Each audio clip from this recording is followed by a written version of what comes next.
There's a darker side of wrestling nobody talks about. Not the scripted fights, not the fake promos, but the real punishment handed down behind the curtain. When the locker room closes ranks, it's not about ratings or storylines. It's a silent sentence that ruins careers and breaks spirits. This is the world of being blackballed by the locker room. It's when the guys you sweat with, laugh with, and even fight for decide you're dead weight. Not because you sucked on TV, but because backstage, you crossed a line nobody forgives. The whispers start, the stares get colder, then the door shuts, soft, final, and merciless. Some of the most talented men in wrestling history have been cast out by their own brothers in boots. The reasons? Too cocky, too reckless, disrespectful, or just too weird to tolerate. No contract clause, no official firing, just a collective, we don't want you here. Today, we're digging into the stories of two wrestlers who got the locker room cold shoulder so hard they might as well have been wearing invisible chains. Men who walked into the business stars and left it ghosts. Buckle up. This isn't pretty. This is Blackballed by the locker room. You'd think winning WWE's Tough Enough in 2004 would come with a ticket to the dance. Maybe even a little respect. But for Daniel Puder, all it did was paint a giant bullseye on his back and then light it on fire. Let's rewind to the first time he popped onto Vince McMahon's radar. Tough Enough, Season 4. The show had already become a sideshow for the boys, a bunch of green rookies trying to act tough while real wrestlers stood backstage rolling their eyes into the fourth dimension. Puder, a cocky 23-year-old MMA guy with an attitude, strutted in with a fake grin and a real chip on his shoulder. He thought he could fight. Unfortunately for him, that wasn't the point. Cue Kurt Angle, who was already cranky, injured, and about 2 minutes away from snapping anyone in half for breathing wrong. Puder took the bait and tried to shoot on him, on live television. Caught Kurt in a legit Kimura hold. If not for the ref's emergency 3 count, Angle might have left in a sling. The crowd didn't know what they were seeing, but the locker room did. They weren't impressed. They were fuming. Because Puder didn't just disrespect Angle, he disrespected the business. From that moment on, Puder was walking dead. He didn't get signed because he was good. He got signed because Vince had to. Fans voted him the winner, so he got a contract he hadn't earned. And WWE made damn sure he'd regret it. His first real match? Royal Rumble 2005, a live firing squad in tights. Benoit, Hardcore Holly, and Eddie Guerrero made Daniel Puder their personal punching bag. No welcome, no wink. Just pain. Holly chopped him so hard the arena lights dimmed. Benoit started throwing suplexes like he was trying to send a message to Japan. Guerrero stiffed him like Puder owed him bail money. Nobody was subtle. He looked like a deer in jeans. Wide-eyed, stiff, and deeply regretting every decision that led him to this ring. That wasn't a match. That was a public mugging in front of 20,000 people. And every veteran watching from Gorilla gave it a standing ovation. That was WWE's message, loud and clear. You embarrassed the locker room. Now you get to eat with the dogs. Then came OVW, where he was shipped off with no plan, no allies, and a cold shoulder from everyone who mattered. Even Jim Cornette, a guy who'd manage a sandwich if it had heat, had zero time for him.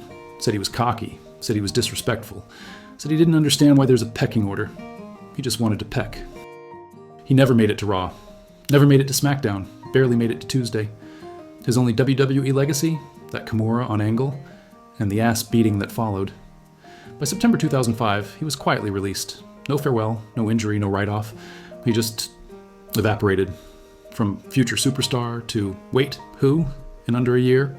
He'd pop up years later bragging about his win over Angle like it was a career highlight, which is sort of like getting fired from Starbucks and telling people you almost invented the Frappuccino. Daniel Puder thought he was going to change the system. What he did instead was remind everyone why the system exists. And that's why Puder doesn't get invited back to conventions. Why he's not on Legends Night. Why his WWE run fits neatly on a post-it note. Tried to shoot, got shot down. Like, comment and subscribe if you love watching guys with delusions of grandeur get fed to wolves. We've got more names who flew too close to the top rope and got powerbombed into obscurity. Don't miss it. If wrestling had a participation trophy for wasted potential, Buff Bagwell would have a shelf full of them. Born Marcus Alexander. Bagwell, he strutted into WCW in 1990 like he was the next big thing, but the locker room saw him as something else, a glorified gym rat with the IQ of a dead fish.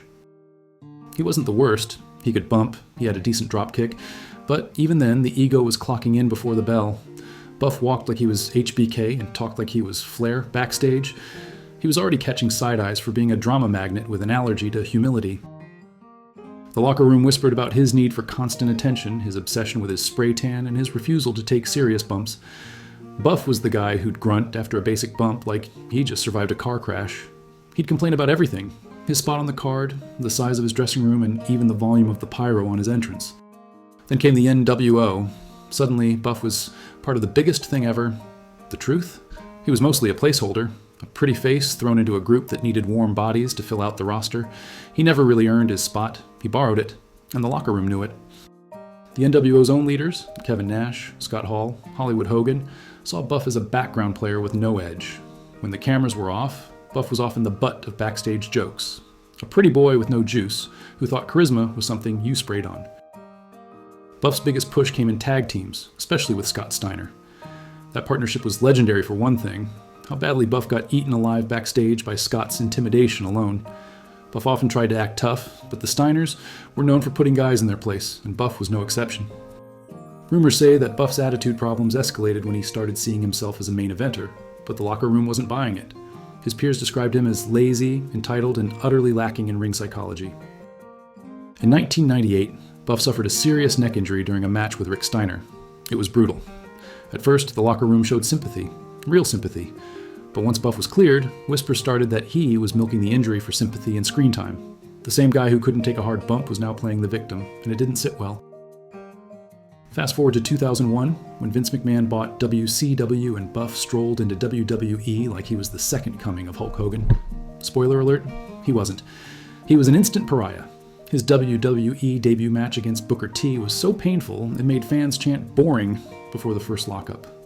Buff showed zero urgency, mugged for the crowd, and moved like a guy still clinging to his WCW glory days. Backstage, the heat was immediate and radioactive. Jim Ross reportedly wanted to strangle him with his own ego. Vince realized he'd inherited a guy who thought WWE was a beach party, not a fight club. Buff argued with Shane Helms, ignored advice from veterans, and this is the kicker: his mom called in sick for him at a house show. Yes, Judy Bagwell, the woman who basically managed his career from the sidelines, rang up WWE to explain why Buff was a no-show. That's career suicide in any language. After that shaky start, Buff worked a handful of house shows, but his locker room reputation was sinking faster than a lead balloon. He was branded lazy, uncoachable, and, worst of all, someone the wrestlers actively didn't want around. WWE quietly released him within months, not after one match, but soon enough to avoid a bigger backstage rebellion. In other words, they gave him a chance, and he pissed it away faster than a rookie in a 3-hour promo class. Buff never recovered. WCW alumni and WWE vets alike recall him as a walking ego with no ring smarts. Austin, Heyman, Ross, they all saw the same thing: a guy who thought spray tan and six-pack abs could replace work ethic and respect. After the WWE, Buff bounced around smaller promotions, rehabbed his image with some indie work, and tried to rewrite history with podcasts and DVDs. But the locker room's verdict remains. Buff Bagwell was a cautionary tale wrapped in bronzer, a guy who thought he was a star but was really a footnote. Buff Bagwell's career was a mess of ego and missed chances, and now life dealt him a brutal hand. He lost a leg due to complications outside the ring. It's a harsh reminder that the wrestling gods don't always cut breaks, inside or outside the squared circle. If you love watching egos explode faster than pyro fails, smash that like button. Subscribe for more stories about washed-up wrestlers who couldn't hack it backstage. Buff's tale is just the beginning. Wait till we get to the next one. Thanks for watching.